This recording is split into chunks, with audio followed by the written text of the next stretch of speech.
अस्सलाम वालेकुम, आप देख रहे हैं शोबिज़ नाउ।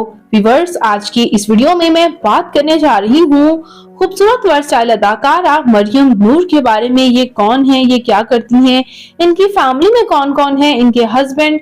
आइए मुकम्मल डिटेल जानते हैं। तो उससे पहले आपसे छोटी सी गुजारिश है कि अगर आप मेरे चैनल शोबिज़ नाउ पर नए हैं तो मेरे चैनल को जरूर सब्सक्राइब कर लें ताकि शोबिज़ से आने वाली तमाम अपडेट्स आपको बर वक्त मिल सकें।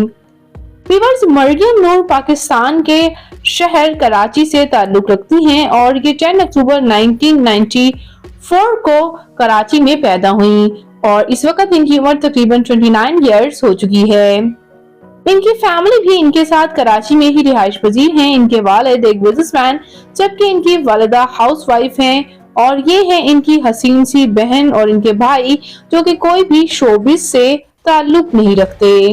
मजीद बात करते हैं व्यूअर्स इनकी एजुकेशन की, तो इन्होंने LLB मुकम्मल कर रखा है, वो भी यूनिवर्सिटी ऑफ कराची से।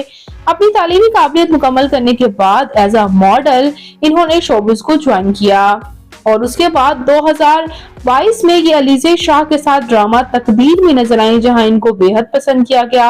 इससे पहले ड्रामा और रंगरेजा, ड्रामा माँ सदके, ड्रामा जुदा ना होना, ड्रामा कशफ और ड्रामा दिल पे जख्म खाए हैं में भी ये नजर आई हैं जहां इनकी एक्टिंग को बेहद पसंद भी किया जाता है।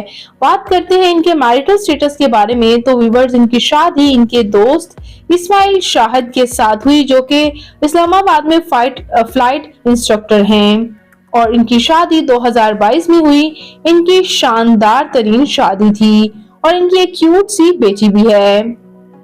तो व्यूअर्स, ये थी मरियम नूर। मजीद बात करते हैं इनकी फिजिकल अपीयरेंस के बारे में, तो इनकी हाइट 5 फुट 6 इंच, इनका हेयर आई कलर ब्राउन जबकि इनकी कम्प्लेक्शन फेयर है। इनका फेवरेट कलर ब्लैक, इनकी फेवरेट डेस्टिनेशन पाकिस्तान, इनकी हॉबी शॉपिंग करना, ट्रैवल करना है।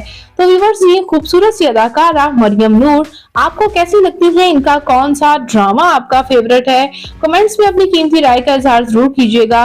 मैं मिलूंगी नई वीडियो में नई अपडेट के साथ। मजीद अपडेट्स के लिए मेरे चैनल शोबिज़ नाउ को जरूर सब्सक्राइब कर लें। मिलेंगे किसी नई इंटरेस्टिंग सी वीडियो के साथ बहुत ही जल्द। अल्लाह निगहबान।